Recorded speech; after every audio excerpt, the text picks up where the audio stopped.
Tengo el gusto a estas alturas de la mañana de presentar a don Jorge González Izquierdo, que en muchísimos años nos acompañó con Philly Butter en la Radio Verde, en Radio Capital, cuando la radio era una cosa importante para nosotros, mi querido don Jorge. ¿Cómo estás? Buenos días. ¿Cómo estás, Quique? Muchas gracias por la invitación. Y lo hemos invitado casi en la postrimería del año, porque desde su perspectiva como economista usted debe tener pues bien claro de cómo es que hemos llegado a sobrevivir en estos últimos meses con tanta incertidumbre política en el gobierno de Vizcarra. ¿Qué opinión le merece, haciendo un balance somero de lo del año 2019, Mira, y lo de Vizcarra? Vamos a pasar revista a lo que ha pasado en el año 2019 y después unas proyecciones para el año que viene, ¿no? Que eso es lo que está esperando la gente.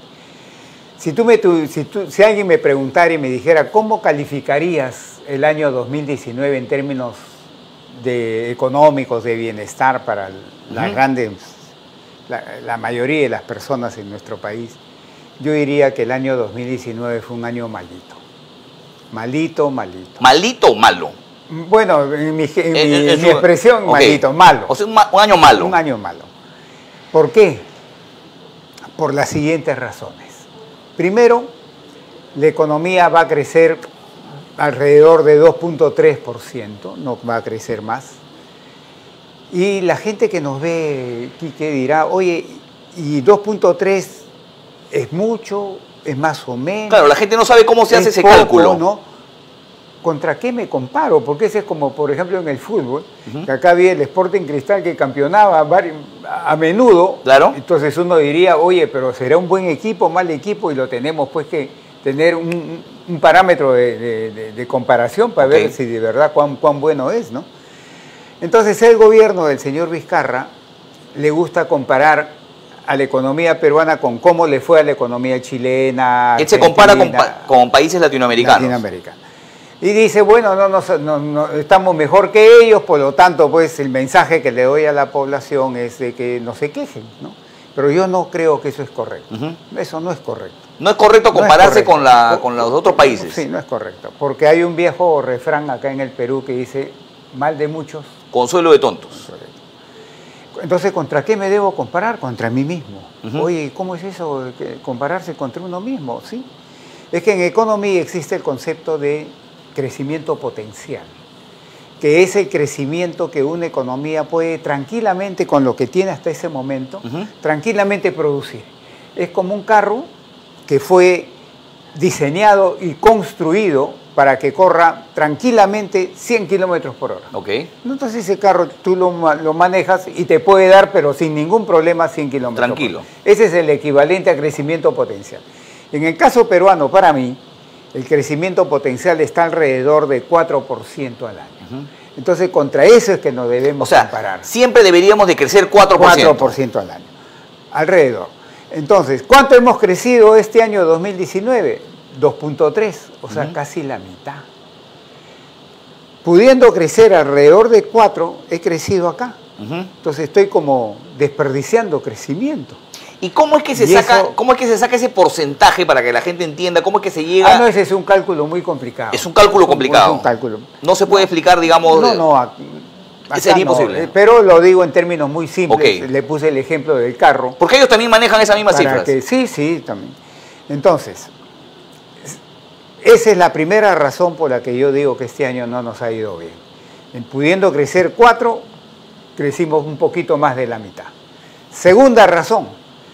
Cuando la economía crece poco, Quique, menos crece el empleo formal urbano. Menos. Yo creo que este año el empleo formal urbano va a crecer un poco más de 1%, que no nos alcanza ni para el té, pues, ¿no? Hay que decirle a la gente, ni para el té nos alcanza eso, ¿no?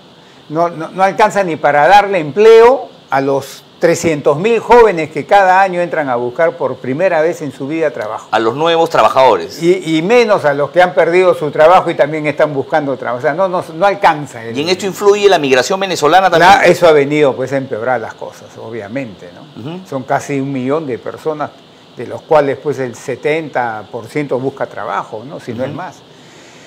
La segunda razón, o sea, la calle está dura. Más dura que antes. Más dura que antes. Y la tercera razón es que cuando la economía crece poco, menos crece mi ingreso real descontado el aumento en el coste de vida. Ok.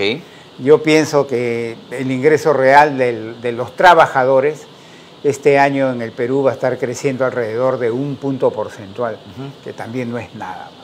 Entonces, si tú miras en conjunto la cosa, un crecimiento enano, un crecimiento del empleo formal urbano que no alcanza para mucho, y un crecimiento del ingreso real que tampoco alcanza para mucho, todo junto te configura una situación de que el bienestar de la mayoría de la población en el Perú ha hecho esto. Entonces, respecto al año pasado, 2018. Entonces, esas son las razones por las que yo digo que este año no nos fue bien. ¿Y todo esto ha estado influenciado por qué factores? Primero, acá, como somos una economía chiquita, Kiki, entonces lo que pasa en el mundo nos afecta, o para bien o para mal. Porque también nos afecta, cuando es bueno nos levanta y cuando es malo nos baja, ¿no? Para bien o para mal. Entonces nunca podemos aislarnos de lo que pasa en el mundo, ¿no? Porque si en el mundo haces esto, a mí me vas a hacer esto también. Me guste o no me guste, porque soy chiquito. Claro. Y además de ese factor, son factores internos, ya puramente peruanos. ¿Y el factor externo más global, más importante, cuál fue? La suma de los dos es lo que te explica este 2.3% de escaso crecimiento. El factor externo hasta julio, agosto, fue digamos, una resta al crecimiento económico de este año. Pero una resta para mí pequeña. Pero eso fue hasta julio, agosto.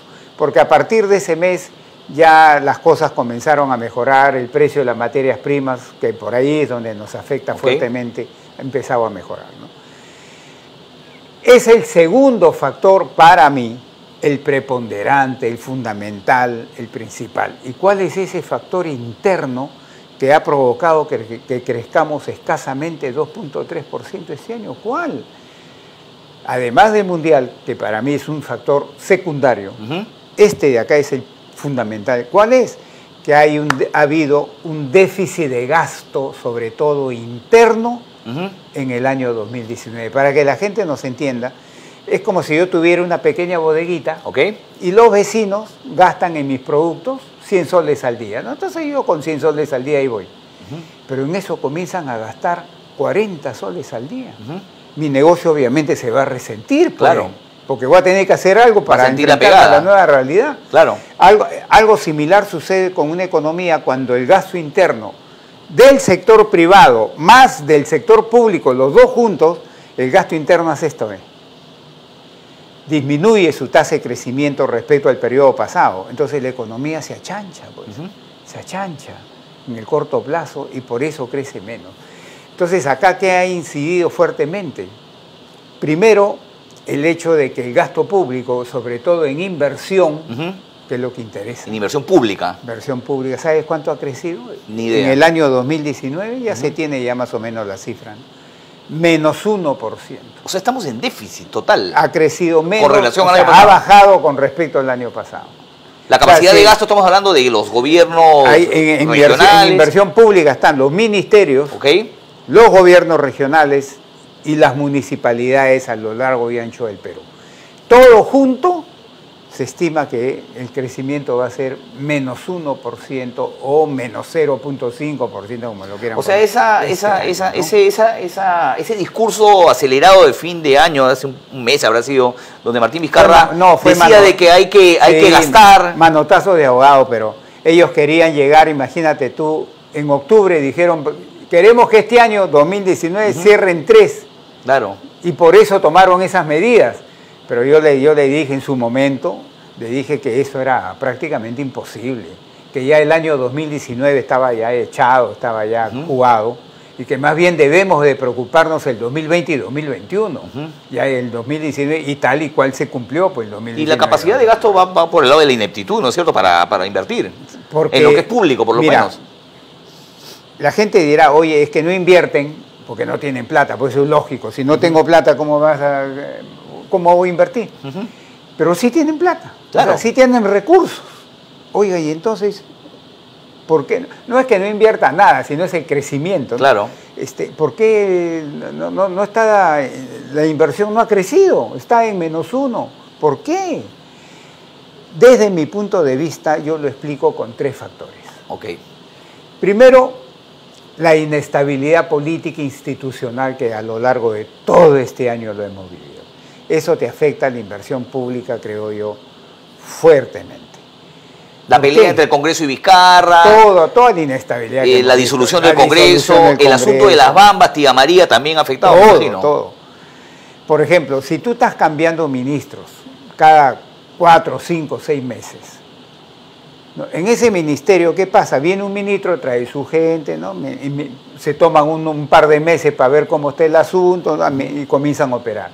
Pero si a los 3, 4 meses después lo cambias, viene otro ministro, saca a esa gente y trae su gente. Claro. Y otra vez tienen que aprender, gastarse unas semanas para aprender. Y esa inestabilidad política e institucional te pasa factura. En ministerios, en gobiernos regionales. En los gobiernos regionales, yo calculo que los primeros 5 o 6 meses fue de baja ejecución presupuestal, porque eran nuevas autoridades. Ok. ¿No? Y está bien que tú te sientas y primero tienes que ver cómo aprendes, pues.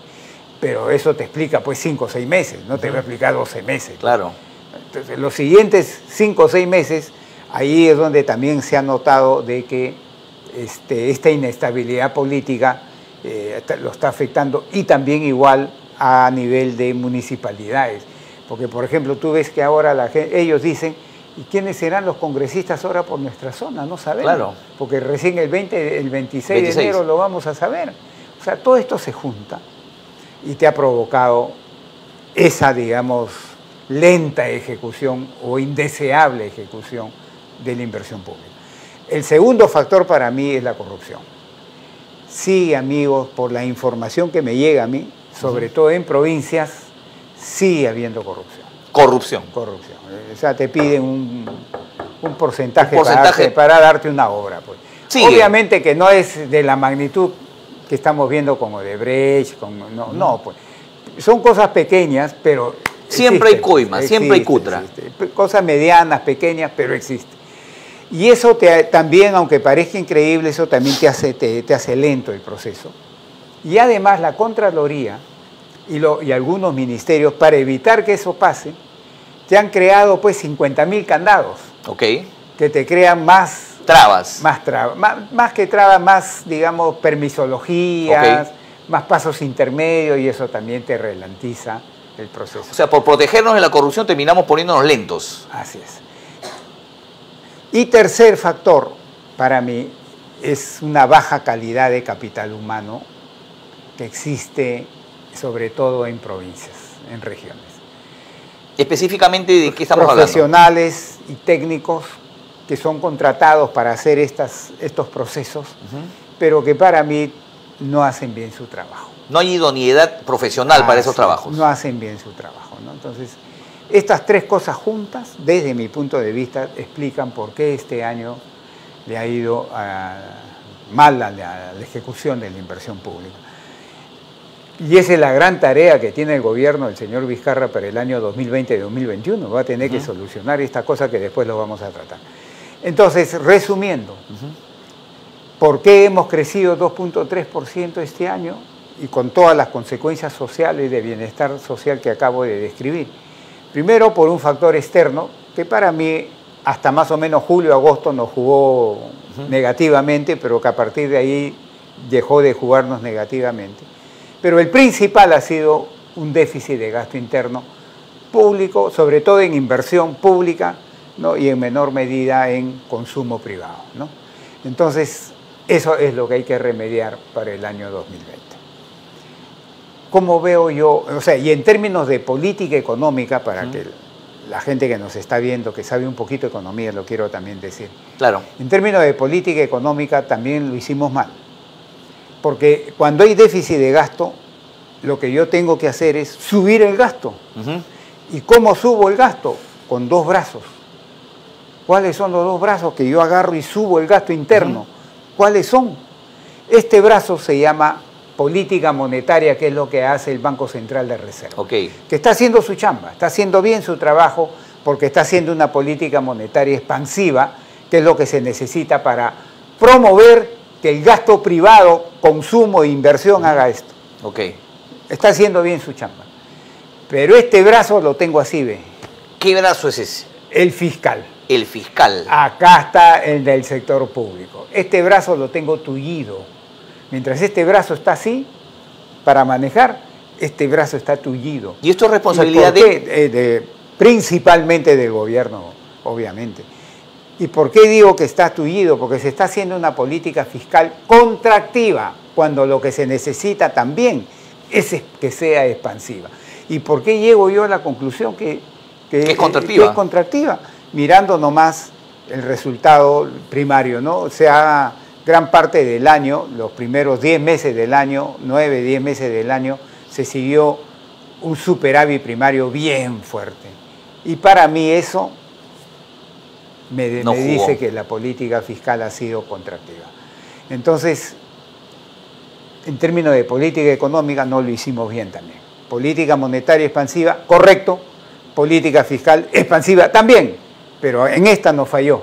En este brazo está tullido, ¿no? ¿Y esto solamente es una política del presidente al nombrar a algunos ministros que probablemente lo hayan hecho bien, mal, pero no tenían forma de salir de este atolladero? El caso del ministro Oliva y ahora de la ministra Alba. ¿Usted cómo ve, digamos, las figuras que pusieron para encabezar esta movida económica?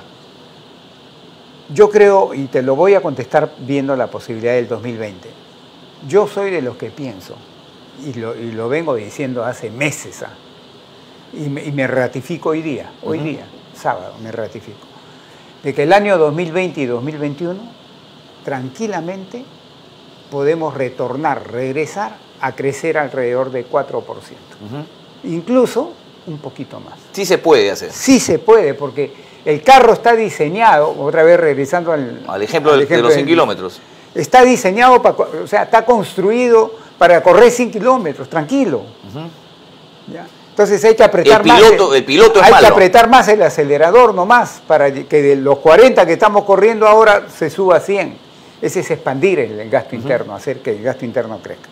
Entonces, el 2020 y 2021 yo pienso que la economía puede tranquilamente hacer esto, y llegar a su crecimiento de alrededor de 4%. Pero eso no es gratis.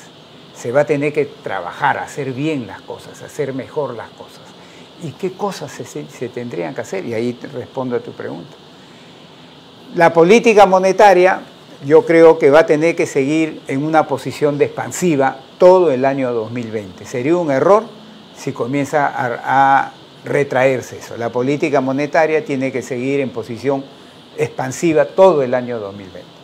Y la política fiscal, que está así, tullida, tiene que hacerse así. Es una determinación del gobierno, de la ministra, claro, ¿no es cierto? Tiene que ser una política fiscal expansiva. Acaban de sacar un decreto de urgencia ayer que me ha parecido correcto. Cuénteme. Antes de eso, había gente que yo no sé, siempre le he criticado a esa gente, colegas míos, Okay. de que, ¿sabes qué? Preocupadísimos, psicoseados, para que a la brevedad posible el déficit fiscal en el Perú se vuelva cero, o me estoy refiriendo al primario, se vuelva cero o pase a ser superavitario. Y yo siempre le he dicho, cuando a la economía le falta gasto, eso es un error. Y plantearon que el 2019 el déficit fiscal debiera de ser 2%, y el 2020 1%, o sea, llegar ahí al 2000, o sea, el próximo año bajarlo de 2% a 1%, eso es hacer una política fiscal más contractiva todavía. Bueno, y me ha dado gusto ayer el decreto de urgencia que ha sacado el gobierno. ¿Qué dice el decreto de urgencia? De que ya no va a ser eso, o sea, el 2020 va a ser el déficit fiscal 2%, el 2021 lo va a bajar a 1.8%, luego a 1.6% y así hasta llegar al 2024 a 1%. Eso me parece más sensato. Más sensato que hacerlo de golpe. Que hacerlo de golpe, que esa gente, no sé en qué país estaba viviendo, o qué cosa tendrán en la cabeza, o qué modelo económico manejarán en la cabeza, pero Cuando hay déficit de gasto se necesita política fiscal expansiva, no contractiva. ¿Qué política fiscal, por ejemplo, sería necesaria? Ahí va. Este menos 1% de inversión pública tiene que convertirse el 2020 en por lo menos un crecimiento de la inversión pública, tiene que pasar de menos 1 lo más cerca posible a 10%. 10%. Lo más cerca posible a 10%. 7, 8, 9. ¿Es factible? Yo sí creo que es factible. El Banco Central de Reserva está estimando 5%. Yo creo que con eso no alcanza. Yo pienso que es factible llegar a algo cercano al 10%. Esa es la principal preocupación que debe tener el gobierno del señor Vizcarra y la señorita ministra de Economía ahora. ¿A usted qué le parece la ministra de Economía? No he escuchado su opinión, no la recuerdo. Bueno, yo creo que lo que ha hecho, lo que ha venido haciendo hasta ahora y las declaraciones que ha empezado a dar no me han gustado. No me han gustado. ¿Cuáles, por ejemplo? ¿La de CADE?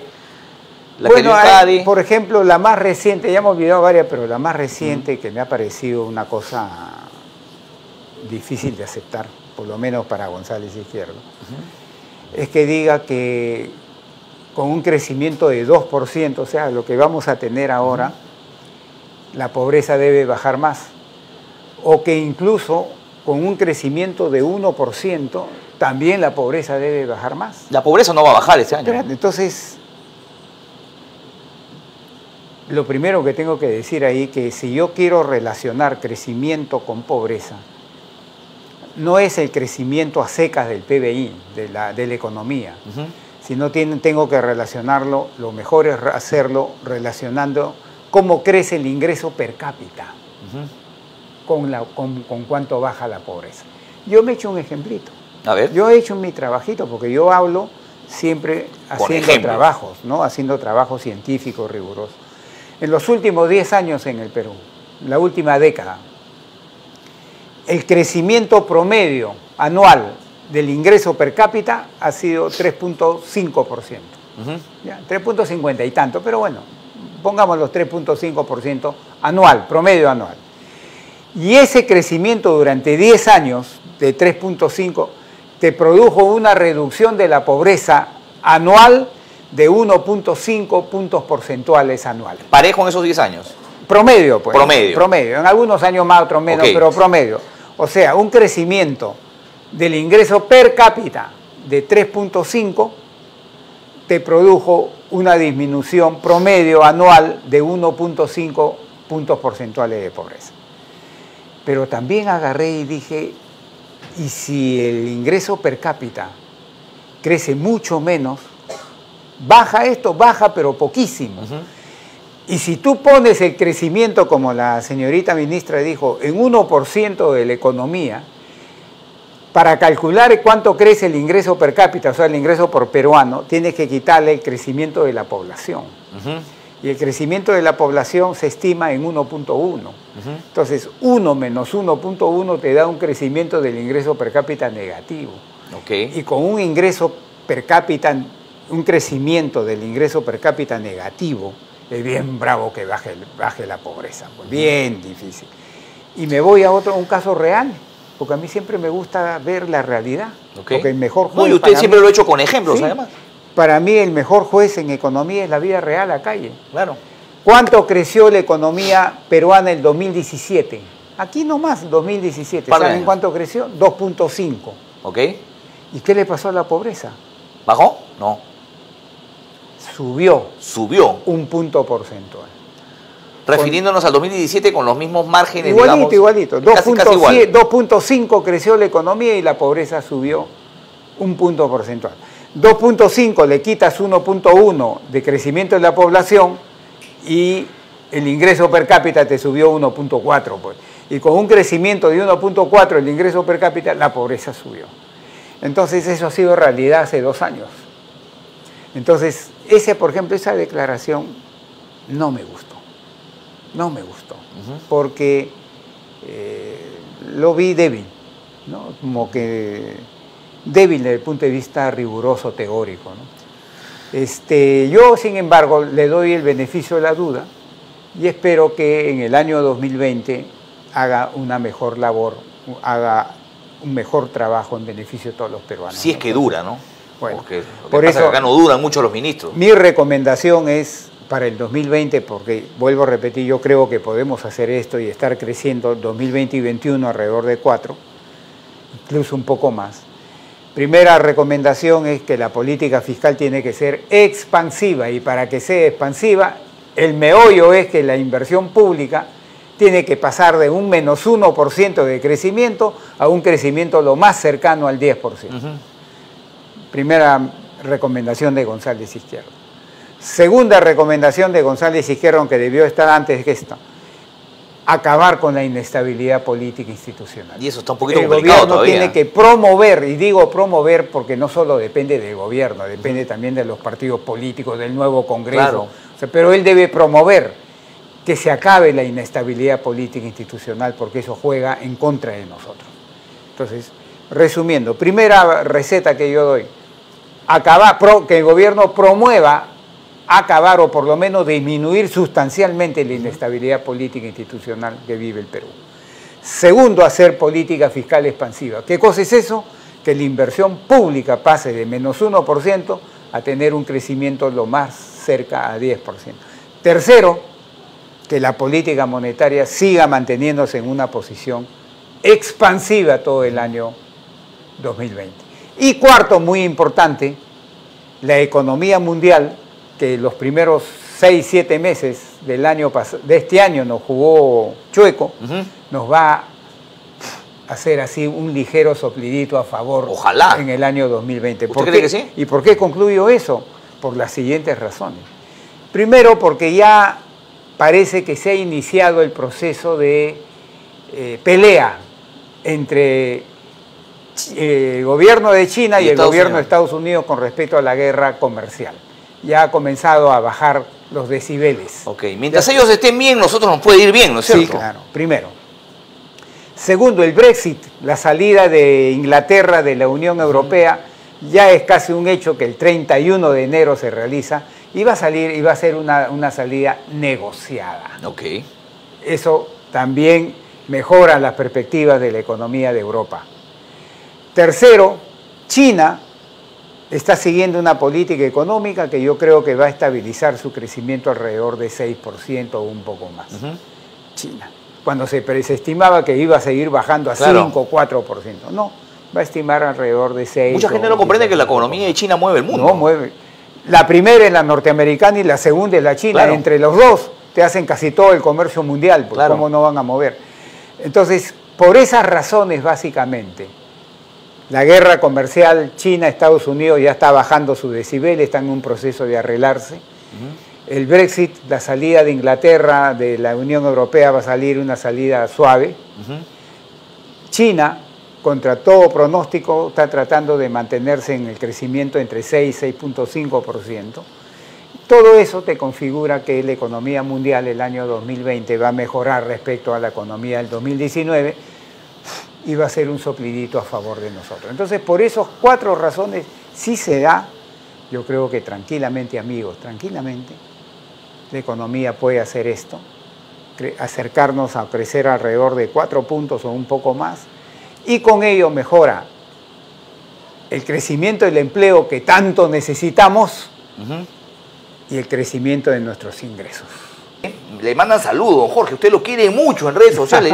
Pepe Uquillán me dice, te felicito por la presencia escueleadora de doctor Jorge González Izquierdo. Clase para todos, así que todos ahorita están tomando su desayuno y escuchando la clase de economía que estamos haciendo aquí en el PBO Digital, don Jorge. Mira, quería comentar también, Quique, y con ellos, una noticia que salió ayer en la prensa internacional y que tiene relevancia para nosotros. ¿Qué salió? Que ustedes saben, amigos, que en esta explosión social que hubo en Chile, una de las razones que motivó esa explosión social, no la única, pero una de las razones fue de que los precios de las medicinas estaban muy altas. Lo que en algún momento pasa acá también, ¿no es cierto? Claro, acá también, pues. Claro. Entonces, eso fue una de las razones que hizo que muchos chilenos salieran a protestar contra el gobierno, ¿no? que el Precios precio muy altos de las medicinas. acá. Y ayer, ¿qué salió? Que el Estado chileno detectó que las 3 cadenas más grandes de farmacias de Chile, las 3 cadenas, se habían puesto de acuerdo para subir precios de las medicinas. Estas 3 cadenas son chilenas. Chilenas. Se ponen de acuerdo para subir precios. Para subir precios, como si tú y yo, por ejemplo, fuéramos los únicos que vendiéramos esas tazas y la gente necesita esas tazas y yo me digo, oye, en vez de pelearnos, vamos a subirle precio a esto. nos ponemos de acuerdo y tú pones 7 soles 80 y yo pongo 7 soles 83. Ok. Ya está. Nos Se pusimos acabó, de acuerdo. nos pusimos de acuerdo. Y la gente que solamente nos tiene que comprar a los dos va a estar obligada. O te compra a ti o me compra a mí. Y añadiendo además, y esto cuesta 2 soles. 2 soles. Y me puse de acuerdo y me gano toda la plata del mundo. Entonces los detectaron a estas 3 cadenas de farmacias de Chile. ¿Y sabe cuánto le han metido a la sanción? 2.6 millones de dólares. O sea, la multa ha sido contundente. Y los van a obligar a que devuelvan esa plata a los consumidores por haberles hecho pagar en un cierto periodo de tiempo. Ajá. Un precio mayor que el que debieron de haber pagado. O sea, ha sido drástico. Drástico, 2.6 millones de dólares. Esto suele suceder también en el Perú. ¿Qué ha pasado? Recuerdo que ha pasado. Esa lección, amigos, debemos aprenderla acá, ¿no? Hace poco un conglomerado empresarial adquirió la cadena Mifarma, adquirió la cadena Inca Pharma, y entre las 2 cadenas te manejan alrededor del 80% de las farmacias privadas, no contando las públicas, las farmacias privadas. En el caso de Chile, estas 3 te sumaban el 97%, o sea, era casi la mayoría. Total. ¿Sí? Pero 80 o 97 es poder monopólico, pues, obviamente. Entonces, esa lección que nos acaba de tomar ayer el Estado chileno, debemos aprenderla acá, ¿no? Ya ha salido una ley que no prohíbe, sino que permite al Estado peruano a través de Indecopi, que dicho sea de paso está haciendo un mejor trabajo. En ese tema. En este tema. Permite a Indecopi ya analizar cuando alguien quiere fusionarse o adquirir una empresa o fusionarse con otra, oye, ¿qué implicancia tiene sobre el mercado? Claro. Pero lo que falta es una verdadera ley antimonopolio en el Perú. Que no existe, ¿no? Realmente. Existe, esa que tenemos es una ley que... Esa no se aplica. No sirve. No existe. Y mira tú, ven, esta ley que este año se ha dado, que permite que el Estado peruano a través de Indecopi te supervise y te llegue en los casos necesarios a regular fusiones o adquisiciones entre empresas para que no logren tener este manejo del mercado, recién lo han hecho este año. Y tú sabes que hasta antes de esto solamente había 3 países que no tenían esa ley. Y entre ellos estaba Perú. Uno era Perú y el resto era africano.